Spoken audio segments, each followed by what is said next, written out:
Bonjour à tous, merci de visionner cette interview aujourd'hui avec la Société Générale et j'ai le plaisir de passer quelques instants avec Jean-Marc, direction de la communication, à votre gauche, et à votre droite Julien, direction multicanal. Comment ça va? Très bien, bien. Très bien. Super, écoutez, ravi de passer du temps avec vous et nous allons parler des problématiques de médias sociaux et particulièrement Twitter. Donc le 9 mars, je crois, donc il y a quelques semaines, vous avez créé un compte SG et vous. Le 15 mars. Le 15 mars, un autre compte Twitter. Pourquoi? Alors pour se rapprocher de nos clients, bien sûr, donc Société Générale et vous, très précisément. Il existait déjà plusieurs comptes Twitter Société Générale depuis des mois et même des années au sein du groupe, mais il n'y en avait pas qui traitaient précisément des questions du quotidien de nos clients, à la fois sur l'information et l'interrogation de nos clients. Oui, puis c'est une preuve physique de nos engagements relationnels.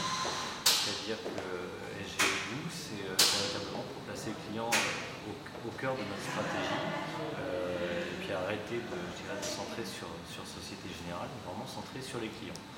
L'idée, c'est d'être là pour écouter ce que les clients ont à nous dire, pour mieux intégrer leur feedback, toutes leurs informations, pour vraiment concevoir avec eux les services de demain pour avancer ensemble. C'est ça aussi l'esprit d'équipe. Tout à fait. Team Spirit. Vous aviez déjà quelques comptes, comme on l'a mentionné, notamment Société Générale, qui est plutôt corporate, mais une partie est censée être l'assistance également, donc le support. Donc si on peut aborder ça dans un instant. Et le Carriers SocGen, donc l'aspect RH, qui est un compte exceptionnel dans la mesure où c'était un des premiers comptes d'une grande entreprise française à se positionner.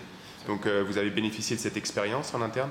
Je pense que ça a été effectivement les facteurs déclenchants de plusieurs motivations internes qui ont abouti à effectivement une collaboration entre plusieurs entités, effectivement en total esprit d'équipe, et qui est effectivement, on veut aller plus loin sur cet esprit d'équipe, aller vers les clients.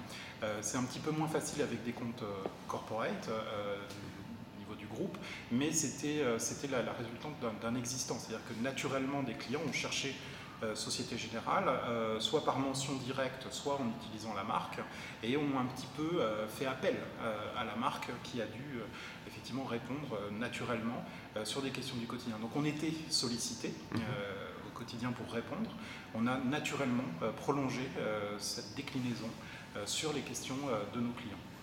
En fait, le compte carrière Société Générale a ouvert la voie sur la marque employeur, donc il nous a permis déjà de faire un très beau boulot par rapport au positionnement vraiment de Société Générale en tant qu'employeur sur le marché, mais il nous a permis en interne aussi d'ouvrir véritablement les réflexions au top management vis-à-vis des médias sociaux, alors qu'il y a une peur assez naturelle sur ces nouveaux médias.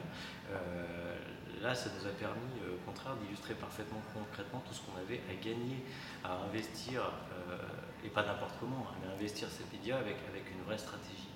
Alors, on a également le compte SocGen, Société Générale au niveau corporate, mais parce que nous, on a une problématique assez particulière, c'est que le nom du groupe, c'est aussi le nom de notre marque. Sauf qu'a priori, on trouvait que utiliser un seul et même compte pour traiter de problématiques individuelles et en même temps pour traiter véritablement de sujets qui intéressent les investisseurs au niveau corporate, c'était pas forcément le plus approprié. Donc aujourd'hui, toujours fidèle à notre envie de placer la satisfaction client au cœur de nos préoccupations, on a créé ce compte-là qui est véritablement dédié aux clients et aux non-clients d'ailleurs et aux prospects, mais aux clients potentiels de tout le réseau Société Générale France, et on le fait évidemment dans un esprit d'équipe manifeste avec les comptes Société Générale qui nous transmettent les messages qui sont adressés dès lors qu'ils concernent des éléments de satisfaction client. À ce sujet-là, au niveau du contenu et de la stratégie de contenu qui est très importante, comme on le sait sur les médias sociaux, vous avez cette volonté donc d'écoute et de participatif, si j'ose dire. D'autres banques, en France notamment, ont lancé des comptes dédiés au support client. Votre volonté de faire quelque chose de plus généraliste, c'est dû au faible volume aujourd'hui de requêtes ou quelle est la logique? Non, en fait, c'est parce qu'on veut couvrir véritablement toutes les dimensions de la relation client. C'est-à-dire qu'on ne veut pas du tout se positionner comme un service après-vente. Non pas que ce ne soit pas l'objectif, on va aussi traiter des problématiques, mais on trouve que c'est trop limité par rapport à l'ensemble des valeurs et l'ensemble de ce que représente la relation client. Donc on veut aussi se positionner comme un apporteur de valeur ajoutée. Donc en résumé, le compte Twitter, c'est pas écoutez-moi, je veux vendre, mais ça va être plutôt écoutez-nous, on a aussi des messages à vous faire passer par rapport à des réformes fiscales, si je prends un exemple, bref, des choses qui vont impacter votre quotidien, qui vont transformer votre vie, et dans ces cas-là, on a peut-être des messages à faire passer pour donner tout simplement des indications. Donc on sort de notre rôle de vendeur pour être dans un rôle de conseil. Donc c'est ça aussi la relation client. Et puis on va apporter effectivement des choses d'un niveau qui est très en proximité avec les attentes locales, puisqu'on a plus de 2000 agences réparties sur toute la France, 25 000 personnes qui travaillent au quotidien au service de nos clients et qui ont des engagements, des initiatives locales très en prise avec leur vie, avec leur passion, avec leurs affinités. Et donc on va effectivement prolonger l'information jusqu'à ce niveau d'information presque régionale, locale.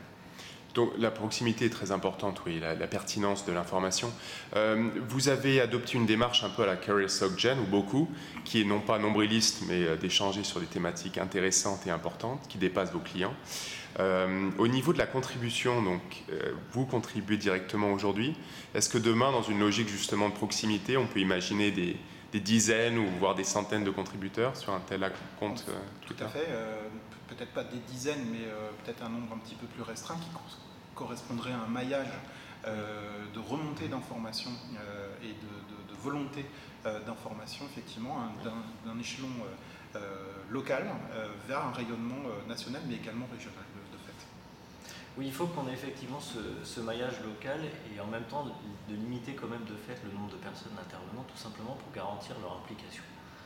Parce qu'aujourd'hui, on voit très bien des entreprises qui confient leur community management à des agences externes et avec une application qui se détend et on arrive parfois à des dérapages.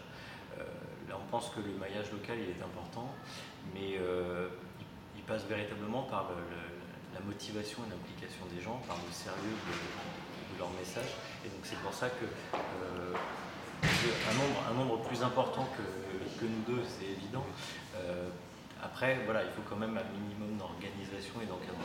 Tout à fait. Et toutes les problématiques de formation également, de formation à l'outil, qui est un vrai, quand même, qui est très spécifique, donc qui est un challenge. Oui. On l'a dit, on a eu beaucoup de conversations hors caméra, si j'ose dire. L'important, c'est bien de communiquer, mais c'est aussi d'utiliser l'information, de faire passer en interne et de changer la façon de communiquer et de collaborer. Comment vous arrivez à modifier, encore une fois, ou à améliorer la façon de travailler en interne? Très concrètement, notre job, c'est d'être une charnière entre ces avis de clients, ces avis d'interpellation, ces avis de questionnement et nos services internes qui vont être les plus en prise avec les possibilités de transformer les choses, de les changer, de les mettre en mode projet, voire même d'intégrer la voix du client directement dans le projet. Donc effectivement, on est charnière, interface, ambassadeur à deux facettes. À la fois ambassadeur bien évidemment de nos services, de nos réalisations, de nos équipes, et puis ambassadeur de nos clients. Voilà, les faire se rencontrer. Cela étant, je dirais, on ne prêche pas tout seul, étant donné qu'on ne fait en fait que reprendre le discours qui a été celui de Frédéric Oudéa dans le plan Ambition ESG 2015, dont l'objectif premier est de faire de Société Générale la banque relationnelle de référence. Donc disons que nous, on se place un peu comme un catalyseur certains, peut-être pas changement, mais réorientation des priorités vers cette satisfaction client. Et donc, en étant ce maillon entre le réseau des fois et certains clients qui ont décidé, pour des raisons variées, peut-être de bypasser ou de s'exprimer sur d'autres canaux, on arrive à recentrer toutes les problématiques autour de cette satisfaction client. Non, tout à fait. Tout projet de Voice of the Customer est très important. Oui. J'ai assisté à une conférence il n'y a pas très longtemps de l'EFMA notamment, où la Société Générale parlait des problématiques de simplification, très important de simplifier, et le rôle du conseiller qui est très important, et vos clients valorisent beaucoup cette relation. Dans quelle mesure on peut penser impliquer les conseillers dans un avenir proche sur les médias sociaux, notamment sur Twitter ?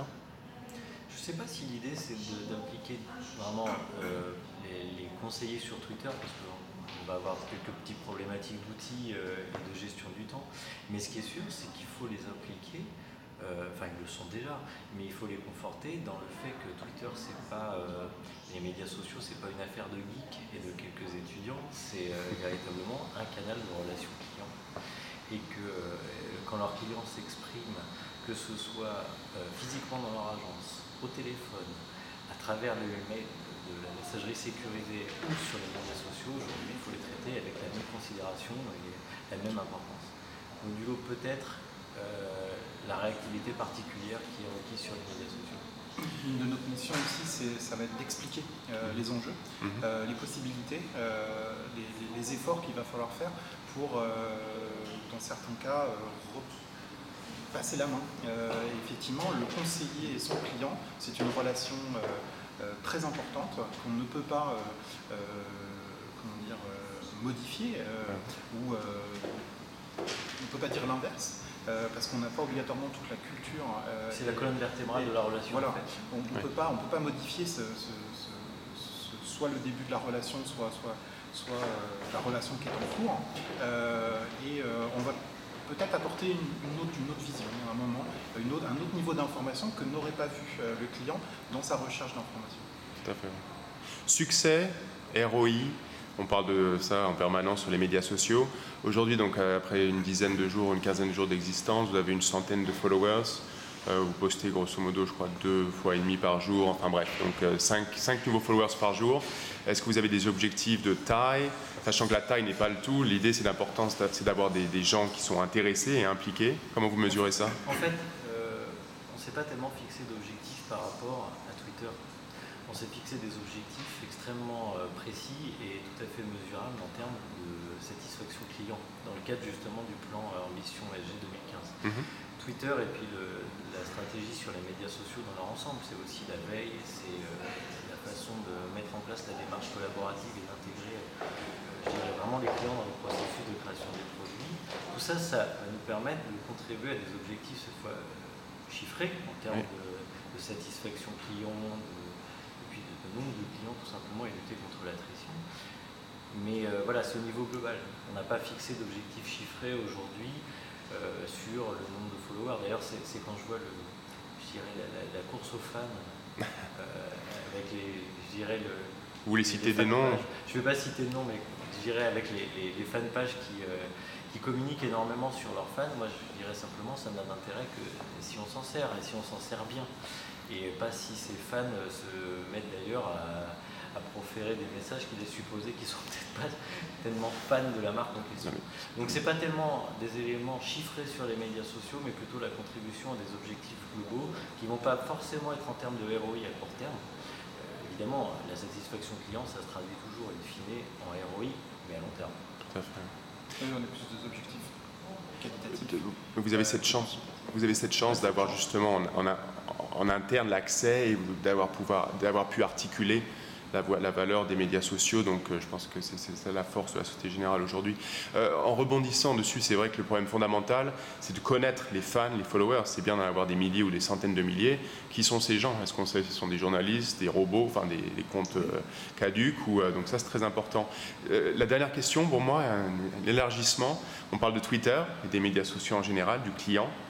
Facebook ? Alors on est présent sur Facebook. Le rugby notamment. Principalement sur le rugby, la musique.